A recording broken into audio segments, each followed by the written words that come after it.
Hello, नमस्कार दोस्तों। एक बार प्रजापति ब्रह्मा जी के पास देवता, असुर और मनुष्य गए और बोले, परमपिता प्रजापति जी, हमें विद्या दान दीजिए, हम आपसे विद्या ग्रहण करने आए हैं। तो प्रजापति जी खुश होके, प्रसन्न होके उन्हें अपने पास रख लिया और उनको विद्या देने लगे। जब उनका अध्ययन काल समाप्त हुआ तो देवता ब्रह्मा जी के पास गए और जाके बोले कि मेरा अध्ययन काल समाप्त हो चुका है और अंत में आप मुझे उपदेशित करिए, उपदेश दीजिए और मैं अपने लोक में लौट जाऊँ। प्रजापति जी बोले, ठीक है, मेरा उपदेश है द। फिर देवता द अक्षर पे विचार करने लगे।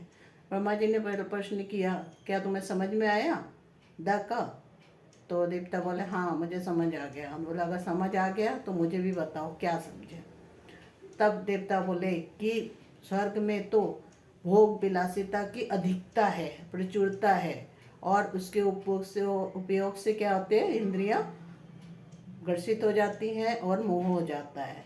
इसलिए यह है कि इंद्रियों का दमन करो, तभी सुख और शांति रहेगी। ब्रह्मा जी बहुत प्रसन्न हुए, बोले तुम बिल्कुल दर्द का सही अर्थ समझाया। उसके बाद मनुष्य भी प्रजापति जी के पास पहुँचे और बोला कि मेरा भी अध्ययन काल समाप्त हो चुका है और आप मुझे उपदेशित कीजिए और मैं लौटूंगा। तो प्रजापति जी बोले, ठीक है, मेरा उपदेश है द। मनुष्य उस शब्द पे विचार करने लगा।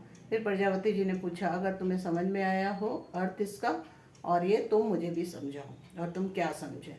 तब मनुष्य बोला कि हम मनुष्य बहुत मेहनत से, परिश्रम से, कठिनता से अर्थ संग्रह करते हैं, लेकिन केवल संग्रह करने से ही कल्याण नहीं होगा। द मतलब दान करो, जरूरतमंद को दान करो तो ही ये सफल होगा और कल्याण होगा।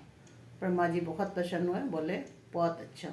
और फिर असुर की बारी। असुर आए।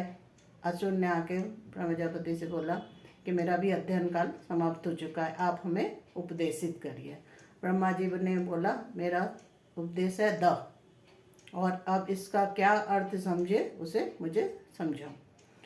तब असुर ने बोला कि हम असुर लोग मनुष्य पे दमन करते हैं, अत्याचार करते हैं, मार काट करते हैं, और इसलिए आपका ये है, शब्द का अर्थ है दया करो। दया करेंगे तभी हमारा कल्याण होगा, नहीं तो हम हमेशा से ऐसे विध्वंसी होते रहेंगे, विनाश की तरफ ही जाते रहेंगे। ब्रह्मा जी बहुत प्रसन्न हुए और तीनों अपने अपने, देवता, असुर और मनुष्य अपने अपने लोक को चले गए। अभी भी ब्रह्मा जी जब बादल गरजता है, बादल की गड़गड़ाहट में द द द की आवाज़ आती है, उससे उनका कहना होता है, क्योंकि वो परम पिता हैं, वो जगत पिता हैं, वो सावधान करते हैं और कहते हैं कि दमन करो, अपने इंद्रियों को दमन करो, दान करो और दया करो, जरूरतमंदों को दान करो, कमज़ोर पे दया करो और अपनी इंद्रियों का दमन करो, नहीं तो कल्याण नहीं हो सकता है। और इसी के साथ ही अगर आपको वीडियो अच्छी लगी हो तो मेरे वीडियो को लाइक करें, शेयर करें और मेरे चैनल को सब्सक्राइब करें। नमस्कार।